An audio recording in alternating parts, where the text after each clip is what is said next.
Howdy, welcome to the Lord and Smith Commission. I'm Destin Lord, and that is Dale Smith. Hey. How's your week been, Dale? It's been a pretty eventful week. All right, well, let's get right into it then. All right. Afghanistan is a topic on the Hill this week. Yeah. Why? Well, there have been media reports that the Americans might be asking Canada to remain in the country for another couple of years in a special operations capacity. So not troops on the ground per se, but just JTF too. Okay. So why is this a problem? Well, the opposition, and primarily the NDP, have decided that this is a problem because previously Harper has committed to asking the House of Commons permission every time we deploy troops. And because the current training mission, he didn't ask the House's permission, they're kind of put out about that. But it actually raises a very larger question about something we call Crown prerogative. Crown prerogative. Sounds interesting. It actually is. What it means is that it's the role of the executive, so the cabinet basically, to deploy troops. And why that is, and not the House of Commons, is that it establishes a very clear line of accountability. So that means when stuff goes wrong, the answer always goes, Harper or the Prime Minister of the government is the one that takes the blame. If it's the House of Commons that has to approve these missions, then what happens is if stuff goes wrong, the government can wash their hands of it and say, oh, not our problem. You guys voted on this, so it's your own fault. So, in other words, by letting the House of Commons vote on it, if anything goes wrong, this is a way for them to disavow responsibility for those actions. Absolutely. So when Harper says, I've made a commitment that I'm going to bring these kinds of things before the House, this is where I kind of go, don't, it's a trap. So if you realize it's a trap, I'm assuming the official opposition and the Liberal Party and other parties in the House of Commons as well have people, very smart people, who are advising them and sort of steering the conversation on this. How come they haven't been able to sort of figure this out? Well, part of that is because there's a lot of confusion, I'll put it, as to what the role of MPs are. And the role of MPs, of course, is to keep a check on the government. And the government being the executive and the cabinet. But they like to think that they are decision makers more broadly. And so they want to be able to have a say in the decision making for when we send troops abroad or put them in harm's way and whatnot. Even though it actually kind of conflates their own role and it muddies accountability. But it's also a false premise in the sense that they can debate all they want, but since the Conservatives have a majority... Absolutely. Do you see where I'm going with this? Absolutely, and that's part of why it's also a trap, is because Harper can say, well, I brought this before the House, but he's got the majority in the vote, so it'll go through anyway. And he could even say we had lengthy discussions, there was a debate, all the perspectives were heard. Yeah, and absolutely. And the decision is what it is. Yeah.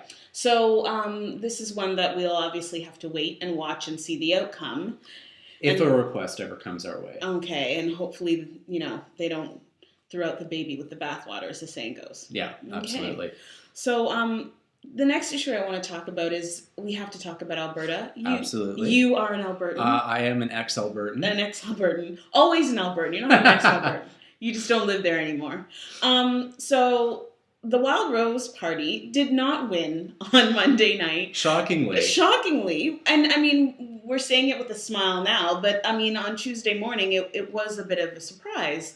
All the polls were indicating that this was going to be a clean sweep. It was over for the PCs, Alison Redford who, and so on and so forth.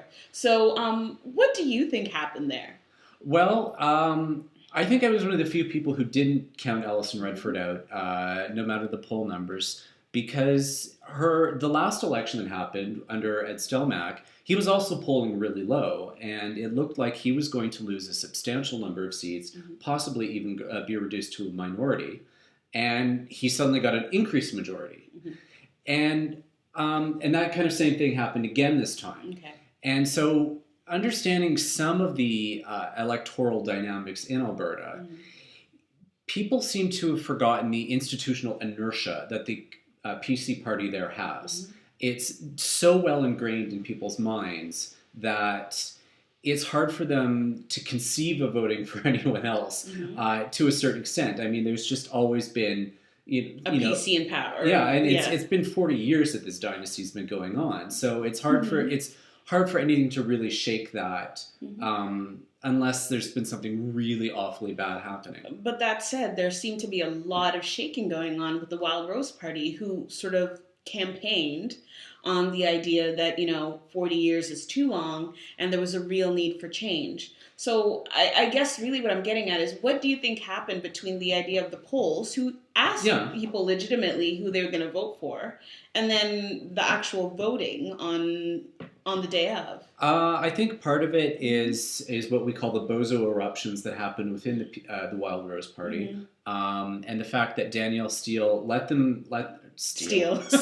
my Danielle favorite author, let them kind of say their piece and said, we believe in free speech, so that's not my position, but we'll let them have their say. I think people got scared by that a little bit because, contrary to popular belief, there isn't that much of a redneck streak in much of Alberta.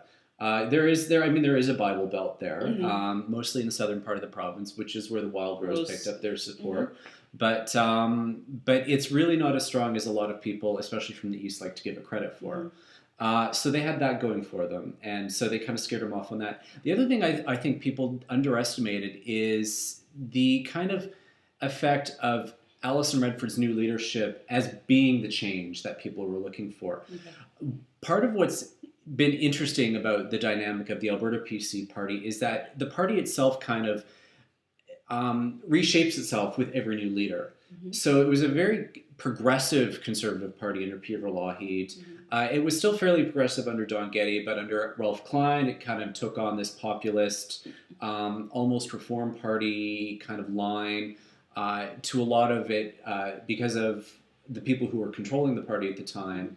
At Stelmach, it actually became kind of a shambles because it was such a rural-based leadership in that party that the urban areas really kind of rebelled, and he had a lot of problems with that. But under Redford, it's kind of moving back toward that Lougheed kind of progressive in the conservatism, and I think that because of the way that the dynamics work there and within the party, and even within the provincial electorate itself, because remember that under the leadership rules in that province, anyone can take out a membership for the leadership and vote even right up to the second ballot.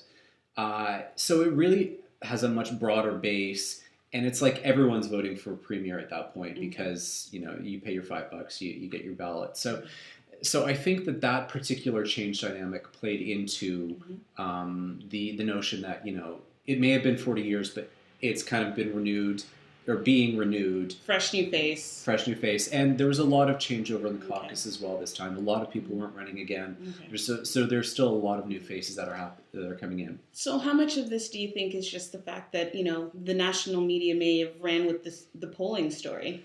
I think that is a big part of it. And I do think that perhaps we, the media, need to step back from the polls sometimes and look on the ground, and not necessarily.